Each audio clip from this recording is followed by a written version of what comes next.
And an example I had, which was a very practical example in a classroom setup, is I entered an online classroom and I could hear some noise in the background, which was an argument that was going on.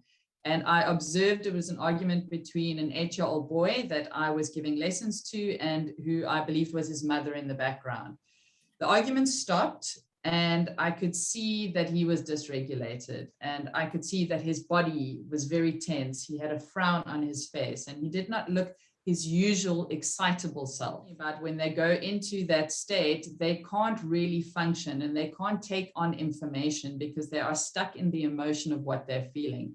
So what I did was I acknowledged that I could see something was going on by saying things like, I can see that your body is tense and that your fists are balled up. I wonder if you're feeling angry. And by this, I was giving him space to acknowledge that he had an emotion that he was trying to repress, actually, by holding it in. The next step to this, when he could acknowledge it, I then said to him, I wonder what is making you feel angry. And he told me he had an argument with his mother. And I could see that although there weren't tears, I could see he was upset.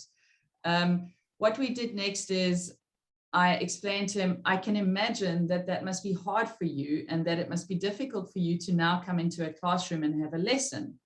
In that way, I'm validating his experience and empathizing with him, showing him that that is actually a natural response to what he is experiencing. What I did then, the next step for me is once he had acknowledged and he had felt empathy, he had felt seen and heard, I said, what can we do to make you feel a bit better? How can we help you with this feeling you're holding inside?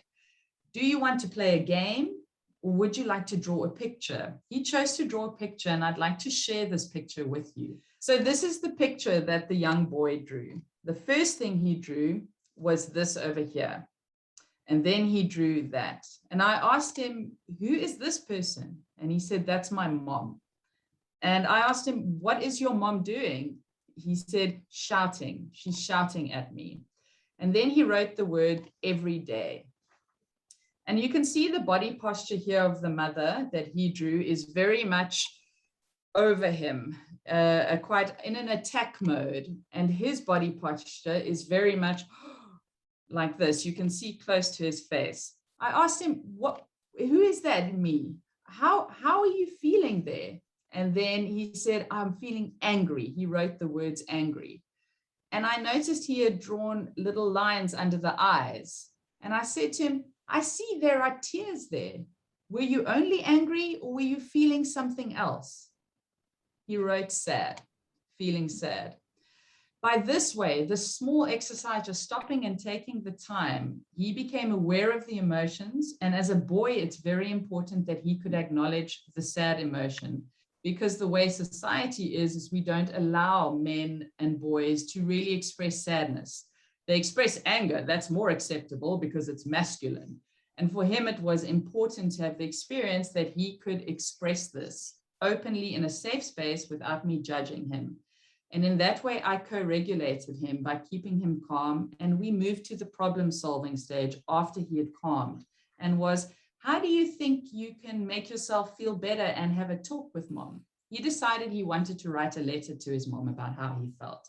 In this way, we empowered him to acknowledge his emotion, process it, and be able to get to a state where he could think, what am I going to do with this? How do I solve this problem? And this is how we co-regulate.